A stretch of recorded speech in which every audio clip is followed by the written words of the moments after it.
올해는 코로나19와 동성애, 낙태죄 등 논란이 일었던 사회 이슈가 많았습니다. 2020년 기독교계에서 주목한 이슈는 어떤 것들이 있는지 살펴봤습니다. 방역당국이 연말연시를 맞아 종교시설에 방역 지침을 전달했습니다. 30일부터는 방역 지침을 어길 경우 교회 시설이 폐쇄될 수도 있어 주의가 요구됩니다. 공직선거법 위반과 대통령 명예훼손 혐의로 구속됐던 사랑제일교회 정광훈 목사가 1심 재판에서 무죄를 선고받았습니다. 국제장애인 문화교류협회에서 발달장애 학생들을 위한 전시회를 개최했습니다.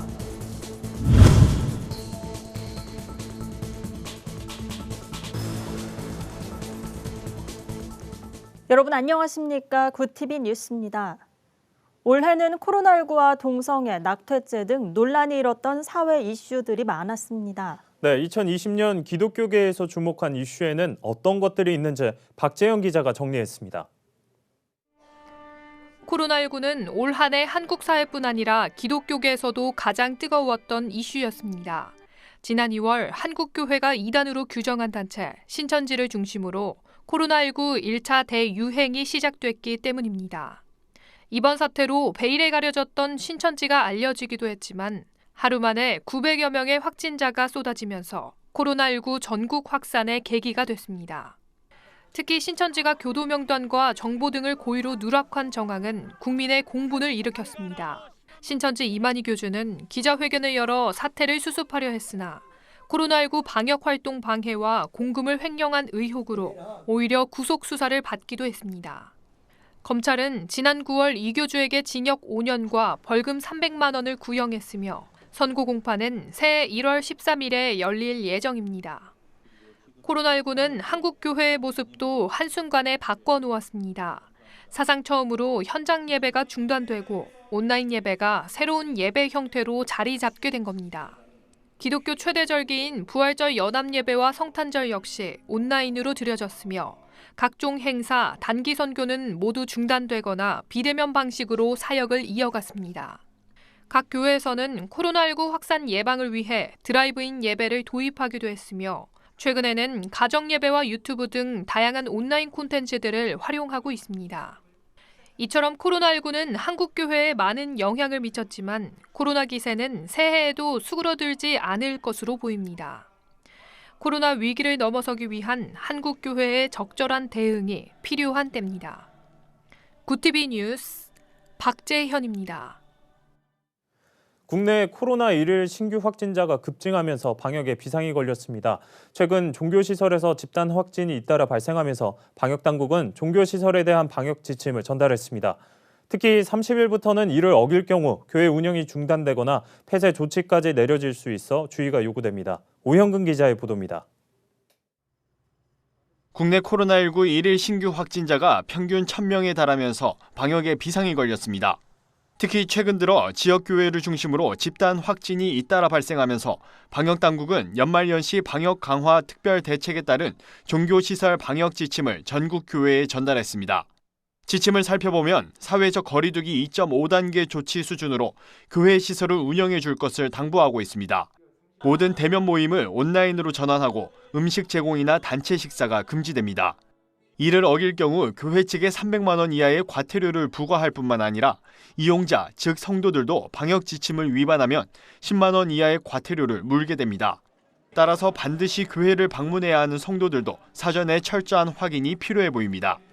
특히 30일부터는 감염 전파 위험시설이나 장소에서 방역 지침 준수 명령을 위반한 경우 3개월 이내 운영 중단 또는 폐쇄할 수 있도록 한 감염병 예방 및 관리에 관한 법률 제49조 제3항이 시행됨에 따라 더욱 각별한 주의가 요구됩니다. 자칫 교회 운영이 일정 기간 중단되거나 아예 폐쇄 조치도 될 수 있기 때문입니다. 이에 대해 한국교회 총연합은 섣부른 대응 대신 소속교회의 방역 지침 준수를 당부하며 지켜보자는 입장입니다. 교회는 별말 없어요. 교회들은 특별히 코로나 상황이 어느 정도 좀 가라앉아야지 얘기를 할 수 있을 것 같고요. 최근에 또 교회들이 많이 터졌잖아요.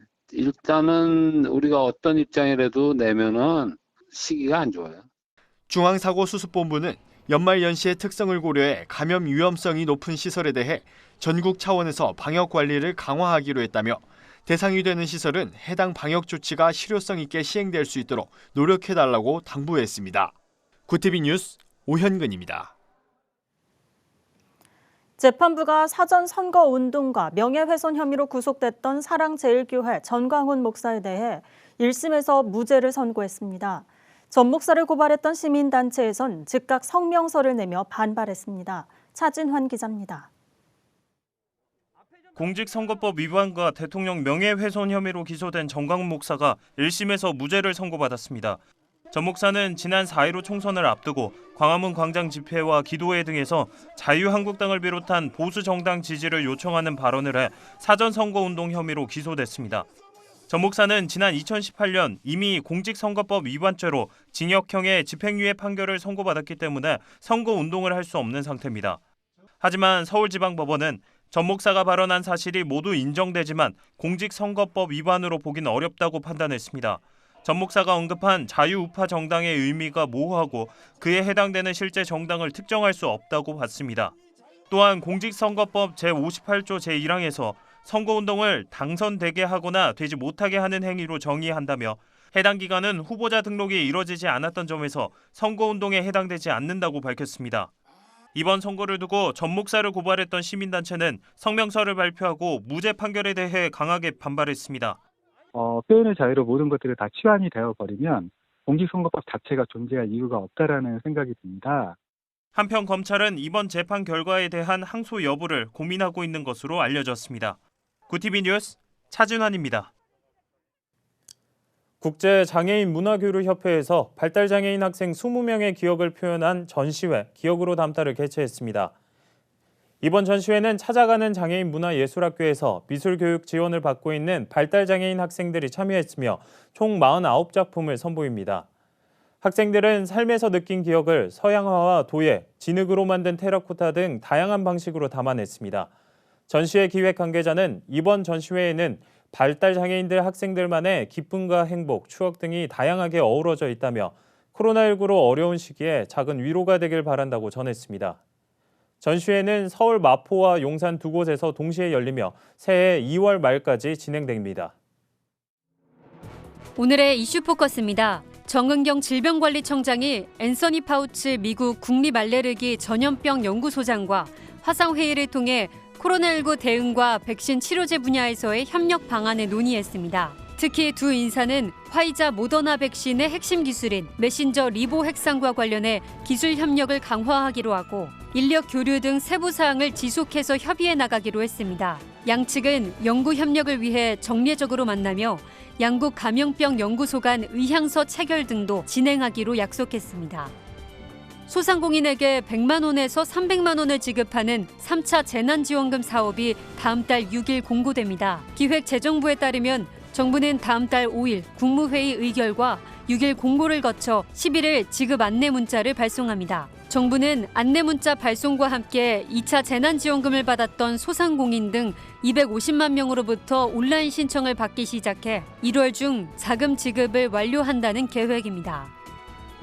앞으로 코로나19 방역 지침을 반복적으로 위반하는 시설이나 장소에 대해서는 운영 중단, 시설 폐쇄 조치가 내려집니다. 질병관리청은 지난 9월 감염병 예방 관리에 관한 법률이 개정됨에 따라 관련 시행령과 시행 규칙을 개정해 30일부터 시행한다고 밝혔습니다. 새 시행 규칙은 출입자 명단 작성이나 마스크 착용 등 방역 지침을 위반한 시설에 대해 1차 위반 시 경고 조치를 시작으로 5차 위반 시 폐쇄 명령을 내릴 수 있도록 규정했습니다.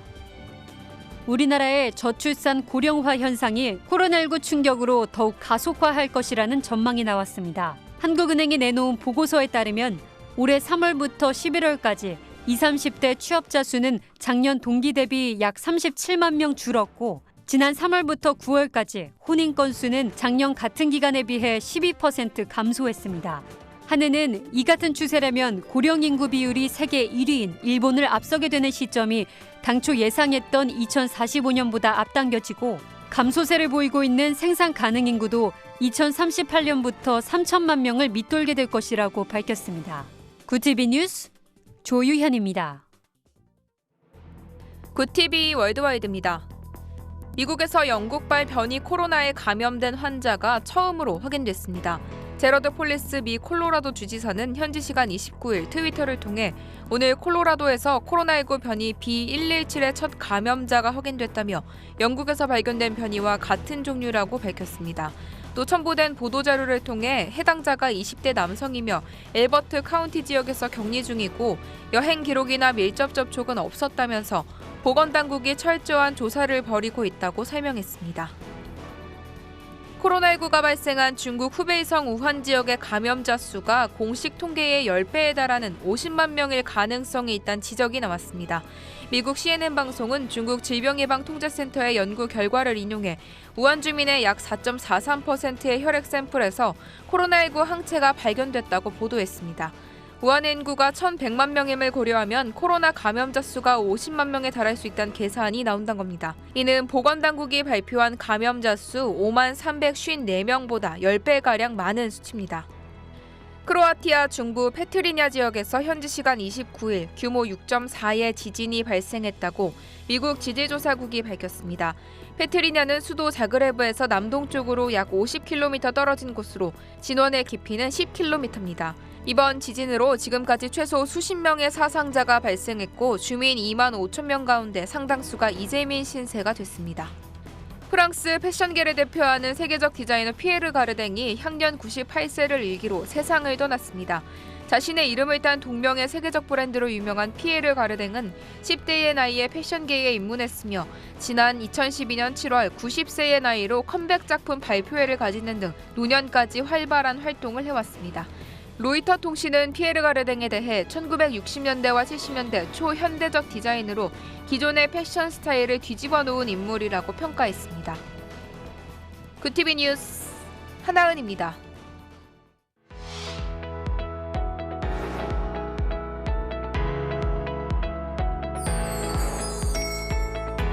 세상 속 크리스천들의 이야기를 만나보는 네포난의 교회입니다. 첫 소식입니다.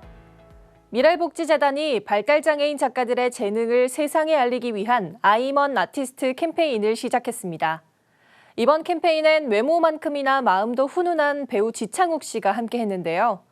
장애인을 어딘가 부족한 사람이 아닌 고유의 개성과 재능을 가진 한 사람으로 봐달란 취지에 공감해 홍보 모델을 자처했다고 합니다.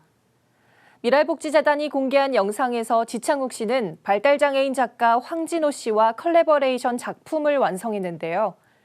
두 사람 모두 생일이 7월이란 공통점이 있어 7월의 탄생화인 라벤더를 함께 그렸습니다. 황진호 작가는 미랄복지재단의 브릿지온 아르떼 소속으로 미술을 통해 장애에 대한 인식을 개선하는 활동에 참여하고 있습니다. 아이먼 아티스트 캠페인은 네이버 해피빈 펀딩을 통해 참여할 수 있으며 후원자에겐 와펜과 문구류, 우산이 든 굿즈가 제공됩니다. 후원금은 발달장애인 예술인을 돕는 데 사용될 예정입니다. 다음 소식입니다. 싱어송라이터 김보규 씨가 싱글 앨범 너와 함께 보내는 시간이 좋아 이후 1년 3개월 만에 신곡 내가 사는 시간 속에를 발표했습니다. 김보규 씨는 특유의 감성으로 성경을 스토리텔링 형식으로 풀어낸 곡을 쓰기로 유명하죠. 이번 곡 역시 그렇습니다. 내가 사는 시간 속에는 사람을 사랑한 하늘왕국 왕자의 이야기입니다. 이 왕자는 사람을 만나기 위해 별을 지나 달을 건넙니다. 사람이 왕자를 미워하고 고집을 피워도 포기하지 않고 사랑으로 다가갑니다. 뮤직비디오를 보면 가사가 더 잘 와닿는데요. 뮤직비디오는 지인들의 도움으로 1절 가사를 표현한 애니메이션 버전과 인물이 등장하는 버전 두 가지로 제작했다고 합니다. 김보규 씨는 왕자는 바로 죄와 상처로 고통받는 우리를 위해 오신 예수 그리스도를 가리킨다며 이 곡을 통해 예수 그리스도와 조금이라도 가까이 하고 싶은 마음이 들길 바란다고 말했습니다. 오늘 소식은 여기까지입니다. 나누고 싶은 우리 교회 소식, 알리고 싶은 크리스천들의 소식이 있다면 굿TV에 전해주세요.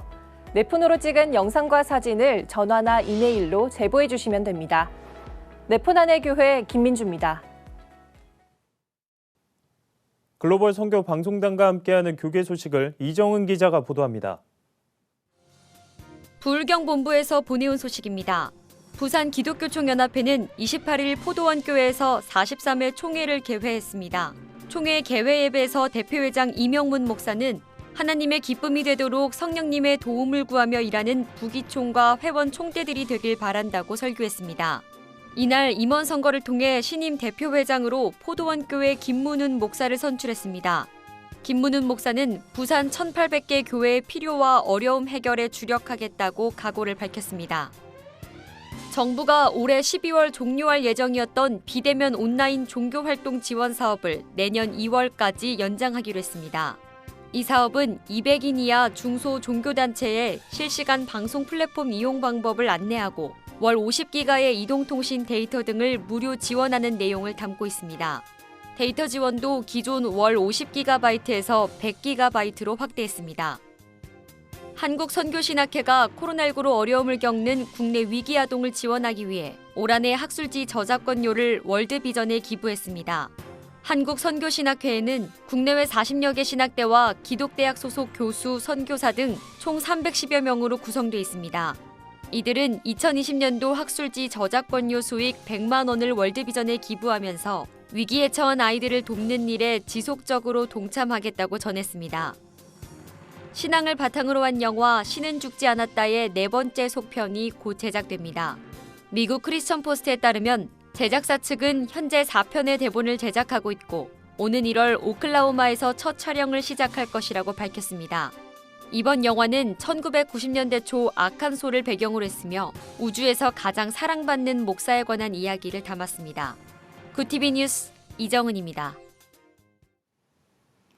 코로나19 일일 신규 확진자가 연일 1,000명 안팎을 기록하면서 감염 경로를 알 수 없는 확진자가 급증하고 있습니다. 방역에 신경을 쓰는 모양새인데요. 30일부터 방역 지침을 위반할 경우 자칫 교회 운영에 차질을 빚을 수 있으니 방역에 더욱 주의를 기울여야겠습니다. 네, 이상으로 뉴스를 마칩니다. 오늘도 함께해 주신 여러분 고맙습니다.